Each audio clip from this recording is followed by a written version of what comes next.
with Tim Stevenson and Diane Blakely. Not black or white. It's not black or white with Tim Stevenson and Diane Blakely. Yeah, but I always say you're not a Republican. Well, and it depends.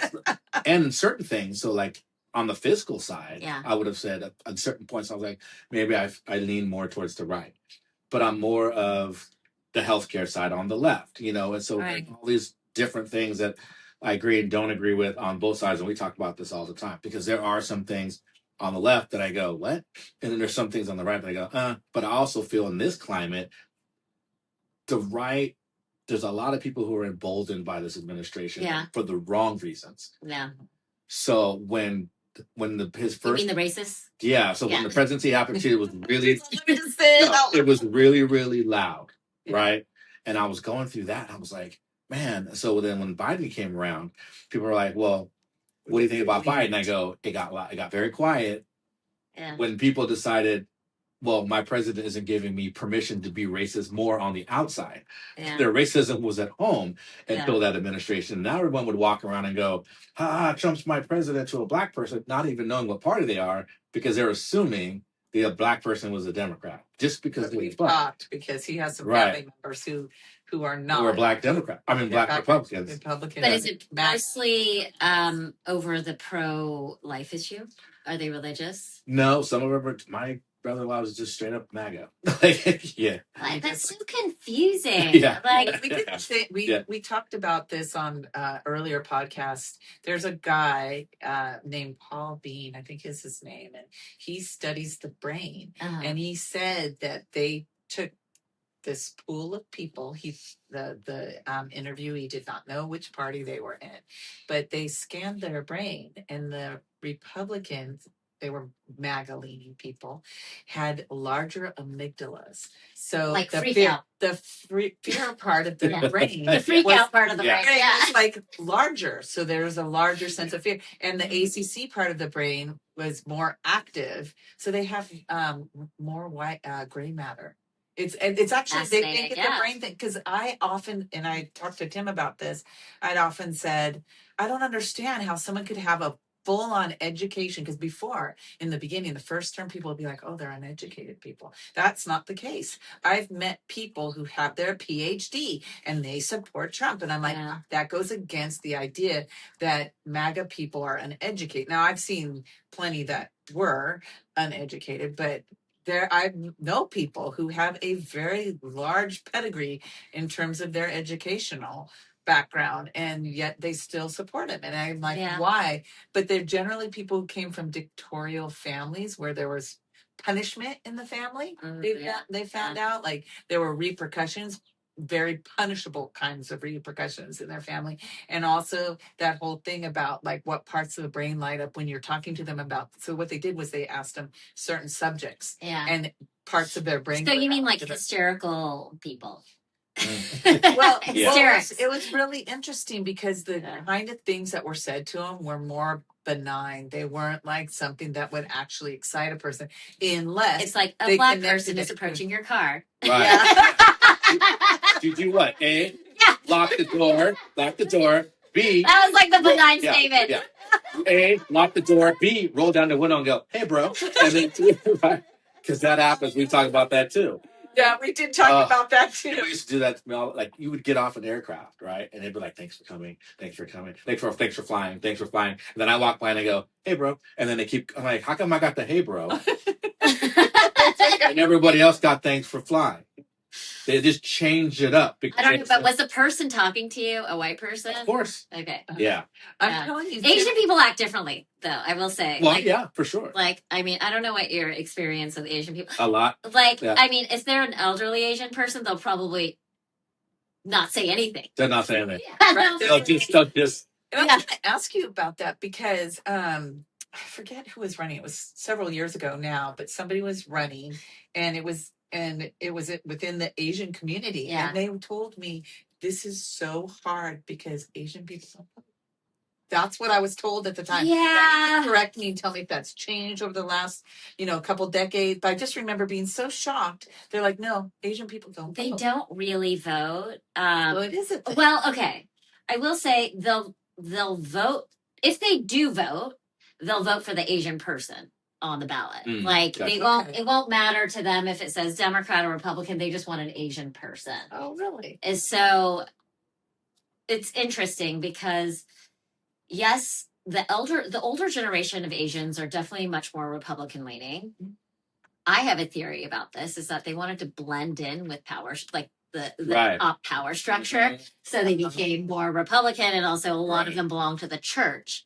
So the church has been co-opted over the last few decades by the Republican Party. Mhm. In a lot of ways, I've talked to a lot of Christians about this, a lot of Democratic Christians who feel I'm like, going to ask you about that because now, like we were talking today in particular, we were talking about the color red has been hijacked, the flag has been hijacked, and Christianity has been hijacked by the Republican Party, or the MAGA Republican Party, which really, so my husband, when I first met him, was the leader of his Bible study group and stuff. And I was not. I was the pagan. No. She keeps saying, you ever seen one of these? I was raised Right. I was like, I noticed the past tense was the Bible. Was. I'm joking because I was raised in Catholic school. You know, I grew up in Catholic school. But at the end of the day, you know, one of the things that's been really disheartening for my husband is he said, you know, all through my teachings, all through the schooling, and he went to Catholic school originally too, but then he belonged to a very large mega church out here in Orange County. And he said it's so hard for him to see that this man that runs the country calls people names, makes fun of disabled people, just does these really heinous things. Yeah. And he said, and that his more Christian oriented, or, you know, folks are supporting it. And I spent 13 years going to a Christian school. I was raised a Baptist. Like, I married a Jewish guy, so I'm like, you know, very like very diverse. I live in a mixed household. No, it's just again, I'm not that religious. Like I'm very open to a lot of religions, and I'm very empathetic towards Christian nationalist thought because I grew up with that, and I am very well versed in the Bible, and so it is a weapon that I can yield to also argue with MAGA, because I'd be interested to see that, because I think a lot of times they stay in the Old Testament and then, you know, skip over the New Testament, which is really the one that most people read about. So I just don't think a lot of them. I sincerely do believe, if anything, Trump has made me more religious again, more Christian again, because I don't think he was the Antichrist. I've said that to Tim. What, he's not the Messiah? Is that what they're saying? It's a fine line. Again, depends on who's writing the story. Yeah. Well, we were saying, you know, when he issued that particular, you know, photo of him with the light coming on social media, and dressed as Jesus. Yeah, dressed as Jesus. But then he said he was a hospital. He was a doctor. Yeah. I know. I go because that's the last time I went to, you know, Hoag Hospital. The guy came out in a garb like that. Did you hear that it was actually like he had gotten a memo to say that the photo was doctored? Oh, did he really? And he thought he was supposed to say he was a doctor. Oh, good Lord. I didn't know I didn't hear that. Oh, that's funny. Yeah. That's what he... Yeah. Remind you, this is the man who's self-proclaimed the smartest man in the world. And I'm sure his press team was like, no, he was supposed to say doctored image. Oh, I'm a doctor in the image. I know. Well, I wanted to get back on course about talking about what do you see are the biggest challenges you have in this particular race? Yeah. Okay. And then also ask about what you think you could change to make the lives of people. I mean, I know when you're in Congress, you're looking at a broader picture, right? Representing the 40th district, how could you make life better for people? Because I think at the end of the day, that's what the Congress, I mean, they're making laws, right? Congress is making laws, but they're the law, and they hold the purse. Let me just remind people about that. They hold the purse, even though the purse has been open for picking lately. I'm wondering what you think you could do to sort of help, because I think we need help. I think we really do. You think? Yeah. I mean, it's everybody's like, we're all holy shit. Yeah. We're on a sinking ship, all of us. I'm gonna press the wine out here in a few seconds. Exactly. Please. Right. So my race is quite unique. It, as y'all know, redistricting has happened all throughout the country, and California had passed this thing called Prop 50. We all voted for it. We all wanted it. We all wanted to make the maps more favorable to Democrats in order to fight back at what Trump was doing, what originally started doing in Texas. And so I was actually originally running in a district that was just Orange County. Okay. And it was against just one person, this Korean American woman in her mid 60s named Young Kim. Now, I'm also a Kim, so people call me the younger Kim. Well, let's do the younger one. Yeah. So I was running as a younger Kim, and then Prop 50 happened, and what the Democrats decided to do is cut out all parts of my original district that were blue or purple and give it to the other congressional seats next to us that had won by such slim margins in 2024 to make them safer. And what they did is then take the other Republican seat that was in Riverside, cut that in half, and smash the two together. And so, how did you feel about that at first? Because it was like no good deed goes unpunished, right? Like running for Congress. And I voted yes for Prop 50. I actually campaigned on it. I went on Fox News advocating for it. Like I did all sorts of things to really help the Dems get this passed. And because I knew, for me, I was not running for Congress. I've never run for Congress to find my easiest way into Congress. I wouldn't have been running to flip a seat in the first place if that was the case. I'd run for a big open blue seat because I know how to fundraise. I figured that out. After Googling how to run for Congress, I realized the main way that you become relevant is based on how much money you're able to raise. And so I figured out how to raise, and I'm going to remind you, I own art galleries. So people are like, that's really random that you own art galleries. And I'm like, yes, but my Rolodex makes me less random. Right. And so that's really smart. And that's how you we have to remember the type of people who buy art. People are like, how did you do that? I was like, you're like, well, yeah. You probably don't realize like what I do for a living, and having an national and international network of left-leaning philanthropic millionaires and billionaires who buy art. Yes.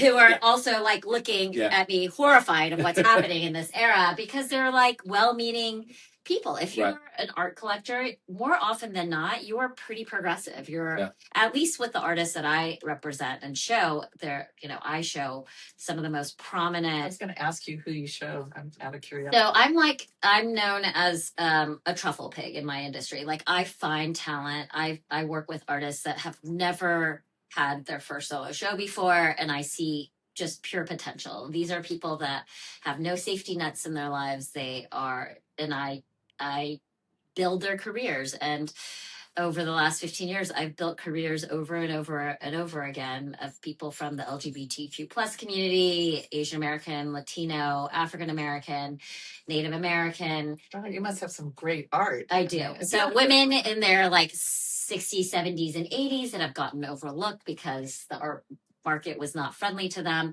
So I am known as someone that is that I'm always bringing and uplifting voices that would have otherwise been overlooked.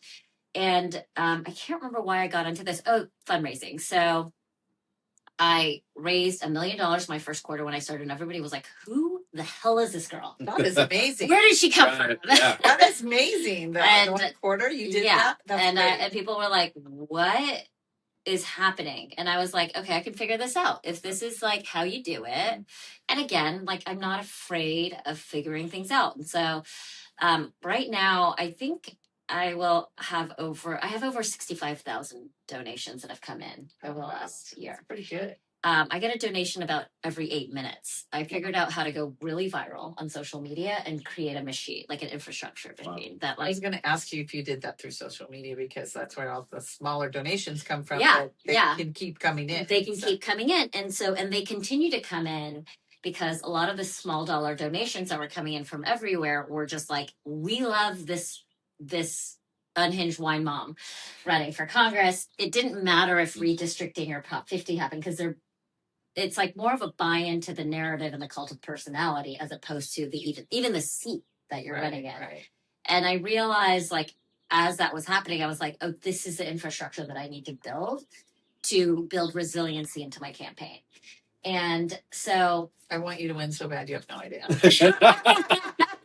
Oh, well, you have no idea. No, you probably have some idea after talking just well, this brief amount of no. time, So but- what happened is, like, when Prop 50 happened and my district got not only more red, but also all of a sudden sprouted another MAGA incumbent. Like, it was like, and like, and people were like, people in Congress would be calling me and they're like, Esther, there's a new open blue seat running, like not that far away from you. Like, you should run there, and you'd crush it. It'd be so easy. And I was like, you know what? I didn't ask tens of thousands of people to have faith in this campaign just so I could spend it against another Democrat. Right, for sure. I was like, I started this because literally I came home after knocking on doors for 5 days in Michigan for Kamala, realizing that we were going to lose so badly. And the only You were knocking on doors in Michigan? Yeah, in Detroit. Yeah. Oh, in Detroit. And it was such a wild experience, because I realized that, like, I was talking to Black women that were voting for Trump. I was talking to conservative Jews that were voting for Trump. I was talking to Lebanese Muslims that were voting for Trump, like Asians that were voting. Like, he had gotten every single category that I thought we had a wedge in. And I was like, we're screwed. I was like, this is so. Wow. And so that's the first time I've heard anyone break it out like that. Yeah. And I was like, they cheated. But no, they did cheat. So now I will tell you why I know this now, is because since then I have been working with and in contact with people from the AI industry that were working on the last presidential campaigns to basically source our searches, individual searches. So the Republicans were able to micro tailor messaging based through AI, based on. Is that what they did? This is why every single person was fed a slightly different narrative in their own lane, and they were able to do that in like a wide spectrum. Okay. And this is why Black women were voting for. This is why. So like if somebody had like a certain issue that was really important to them, they made sure they messaged that way. That it was like Trump was like all about fighting abortion, all about and that's like what they were fed over and over and over again. And this is something that the Democrats are not talking about, because I don't think they still understand it yet. You know what's weird to me is that Obama was such an effective grassroots campaigner. Yeah. And he kind of took the notion, I think was the pioneer of trying to utilize technology and social media and stuff like that. Was Obama. In fact, when other people ran, they wanted Obama to show them how they did that. Yeah. But since Obama, it has morphed into this other kind of machine. And AI, like you said. Yeah. And this is why AI, like all the AI executives were at the inauguration. Right. And they have continued going unregulated. It makes sense. They like made a deal. They were like, we'll help you win the election. Get rid of our guardrails. This is why Trump will not put guardrails on AI. Do you think that we have a chance of winning the midterms? What do you think? That's a good question. I'm curious about that. I think we're really in a lot of trouble. I think if we want to win, we have to win by a very wide margin where it can't be contested. But I don't know. I mean, again, on the far right, remember when they were talking about space lasers and stuff? Mm-hmm. Okay. Like, I don't know if you've been keeping up, but like Ashley St. Clair, Elon Musk, baby mama. Yeah, baby mama has come out saying that, like, even before the election results came in, Elon was talking about the space lasers he was controlling. Yeah, I was, and how he knew the election results before they called it. Yeah. Yep. And it's all linked. And I'm just like, now we sound like the crazy conspiracy theorists. I know. This I'm is like, to say Right. this is, but you know what? This is the timeline that we've slid into. Like it's they've already told us that they're willing to cheat. Trump has already told us that. Trump tried to overturn the last free and fair election that we had, right? Yeah. And he was pissed that it didn't go his way, and he was determined to fix that for himself. And what do you think he spent the next 4 years doing? Figuring it out. And I also think that, Elon Musk helped. And then, I was really concerned about the United States Postal Service. At first, he was saying he didn't like mail. But I don't know if you've noticed in the last few days, he's turned that around because he thinks that he can control mail. Like, there were a whole bunch of ballots that, like, came in the Kentucky Senate primary. That whole thing. They came in a big chunk, and it was enough so that Massey lost. And so I'm like, that would mean you'd have to open the mail. How would you know, right? Because this is what we talked about before. Right. How would you know who's voting which way? Well, if you're unless you open it. You'd be amazed if you could grab all the data. If Doge could grab all the data from every single person, which they successfully did, all those teenager kids, they were all a bunch of teenagers who are really equipped in terms of how to deal with technologies. I come from the tech world. And if you give people access to everybody's personal information, like they can tell you flat out, where I've been employed, how long I've been employed, what I made, what my voting history is. They'll know exactly what they're doing. And believe you me, he has and think how fast they can metabolize that information now with AI. Like it's I think in a previous cycle, it would have been the manpower would have been enormous to tackle that kind of data. And it would take them years to do. Like I worked for an AI company called SAS for many years, and I helped Toyota figure out how many white SUVs they should make during a calendar year for women between the ages of 16 and 65, so that they didn't have any other cars on the lot. To churn through that kind of data that they had, it would take decades for them to churn it. But the algorithm and the technology behind what SAS did was able to do that really quickly for them. So that was prior to quantum computing. Yeah, and it was prior to AI, which can metabolize things, like you said, much quicker. Well, quantum computing makes AI look slow. Yeah. It does now. Which the average person doesn't have access to. Quantum computing pioneers and owners, Democrats. It's like it's weird. Like I don't know. I'm like that's why I'm always finding who can combat it. There's got to be smart people who can go, let's fight AI with AI. Well, the thing that I've noticed with Trump in particular, it doesn't seem to be that what he's finding is he's finding people who are opportunistic, right? Like when I saw Mark Cuban and the whole RX thing, and and when he absolutely despises him and has spent the better of 10 years talking like he hates him, and then he's like, and he's standing out the White House. I was so disappointed. I was disappointed. So it was kind of a weird thing for me, because I'm like, okay, Americans are getting the opportunity to shop lower drug prices, right? So that's good. The way that he had to do it, I thought, oh my gosh, you have to align yourself with that person. Like, so I was sort of split on the idea of it. I was like, well, I want people to get lower prescription drugs, but I don't. Most of the prescription drugs, actually, if you do an analysis, was weight loss drugs. Was it weight loss? Yeah. So people can lose weight at a cheaper time. It's now cheaper for Wegovy. It's a very Mar-a-Lago lens in which to approach prescription drugs.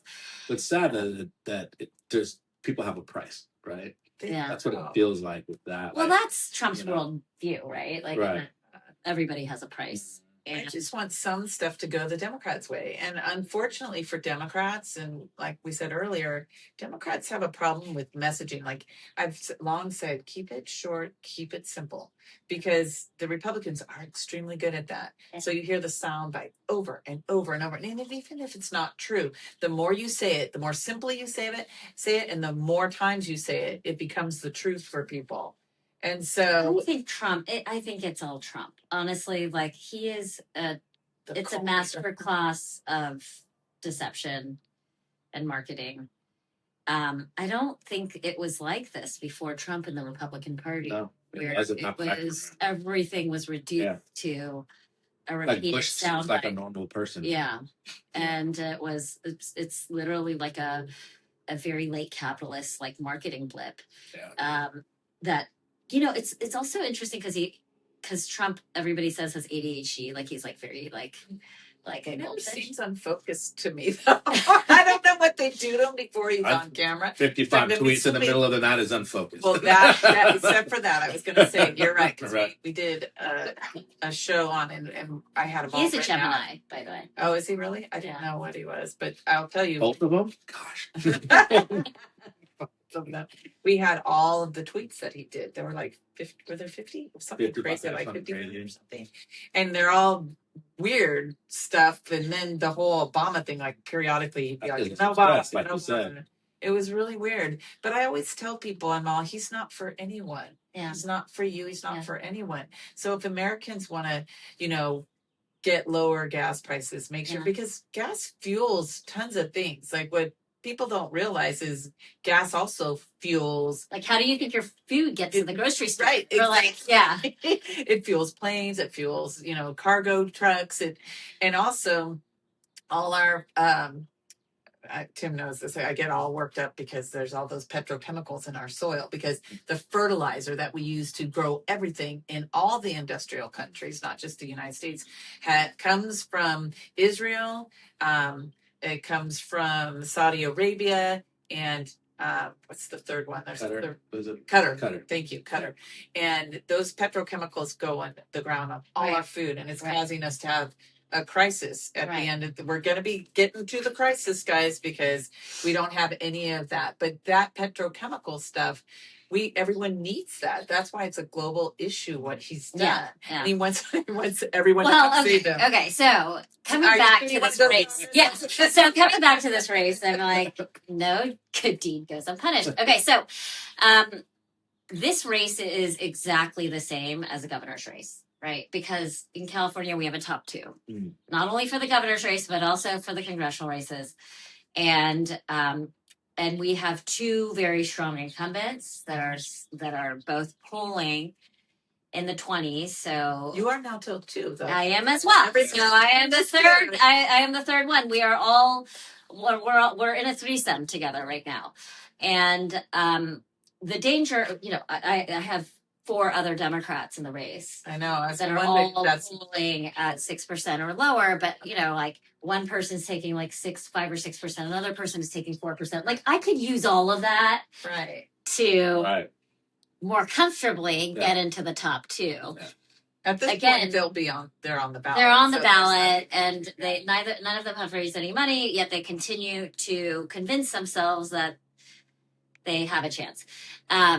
And won't do the right thing, which a lot of people have been trying to get individual, because people anticipated the situation that the Democrats could dilute the vote to get to the top 2. Just like the governor's race. Yeah, it's identical. So it's weird. It's exactly the same. And so, which is actually quite convenient for me because I can explain it to people. Whereas like in any other cycle, if I tried to explain this and the governor's race wasn't happening, people would be like, what are you talking about? Like, you're like those two Democrats. So it's like you're saying they're taking just X amount of percentage. And if you add up all those percentage, you clobber the other and two. It's the only seat in the country that has 2 MAGA incumbents running against each other. Yeah. I didn't realize that. Like, why would you? It's just like, unless you're smashed together by redistricting mid-cycle, like it just makes no sense. Found out that because I know you voted for profit. I did too. I voted. I was like, I want that to pass.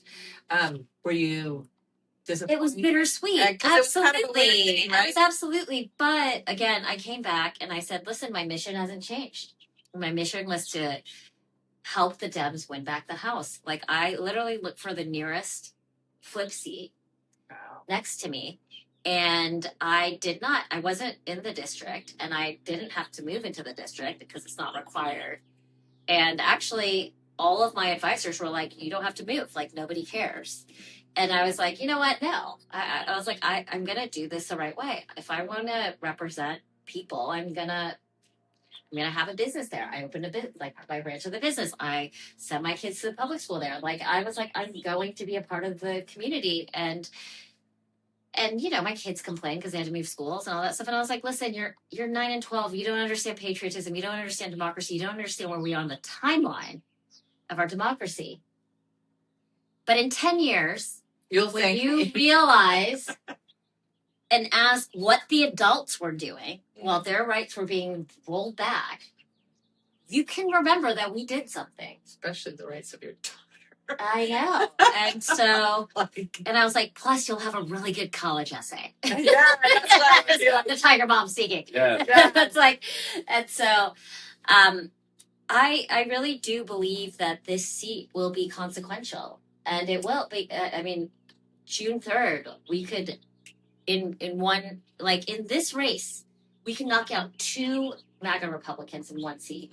So only seat. You know how tenuous we are? Like we went from needing to win 3 seats to win back the House. And after what happened with the Supreme Court last week and gutting of the Voting Rights Act, we are probably going to have to win at least 13 to 16 seats. I know, I'm so upset. They would call it the American South, like how they did that, you know, and the American South will give them like 12 seats and stuff in the South. And that's what I was complaining to you about, Tim. I'm like, oh my God, I couldn't believe that the Supreme Court said that Alito in his writing said that, you know, it shouldn't have been so centered around race. It's about race. Like, I don't understand how you could write that and say that it's not about that. It's absolutely about like what kind of people represent who and what, where in that particular part of the country.